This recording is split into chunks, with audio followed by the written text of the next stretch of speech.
So what I did so far is I took the curd and I cut it into strips. Yep. These strips have to be at room temperature. It's extremely important. Yep. And these are for all the future mozzarella makers. Okay.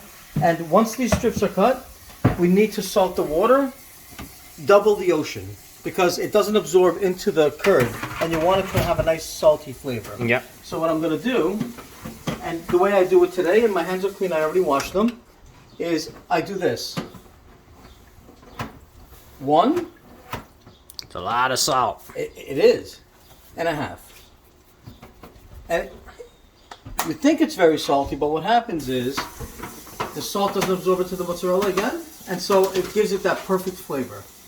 So now we just wait for the water to boil, and we'll do our next step. So the wait for a moment. Prepare for this. You need just room temperature water, right? Yep. Because what we're going to do is we're going to shake the mozzarella, and then we're going to put it in here before we eat it. Okay? So we need that. And then we have this that I showed earlier, which is all the curd chopped up, room temperature as well.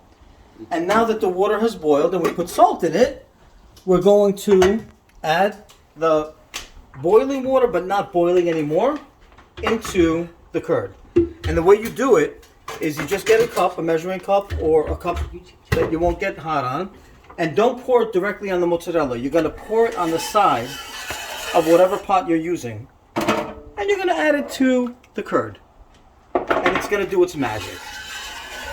So you're going to put it so that it's just about an inch and a half, 2 inches over the curd, and you're going to let it sit for, I would say, 30 seconds. If you notice, we got another 2 cups to put in here, so that it's about an inch over the curd itself.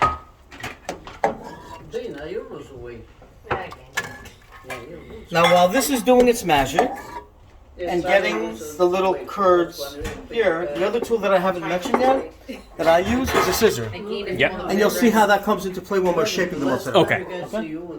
So, the next thing that we need, I'm improvising because we don't have a wooden spoon. Yeah. So we're going to use a metal spoon, but a wooden spoon is really what you want to use. Okay. And what you want to do now, and if you put it over here, Daniel, is you want to kind of push it all to one side, and you'll notice what's happening to the curd is that all those pieces are pretty much coming together, and it's almost going to look like a roll of dough. Yep. So you're going to gently move it until it becomes one piece.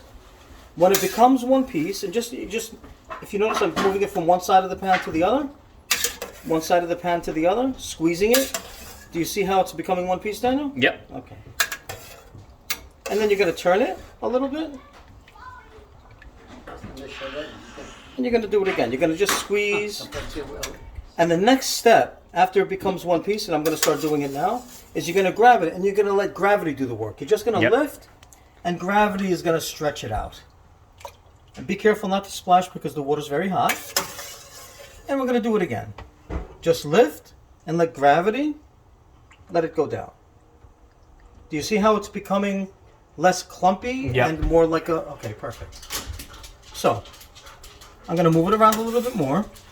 And just as we talked last time, I think when the water gets too cold, you can always add more hot water. Always add more hot water. That's why we have some extra water on standby.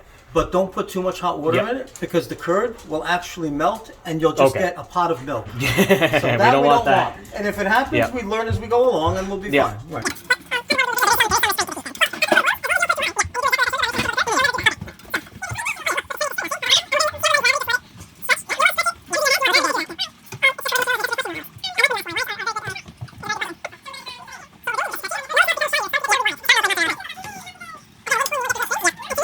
This is almost ready to go, but I feel like it's not stretching as much as it should be. Yep. So I'm going to add a little bit more hot water to it. Okay. So.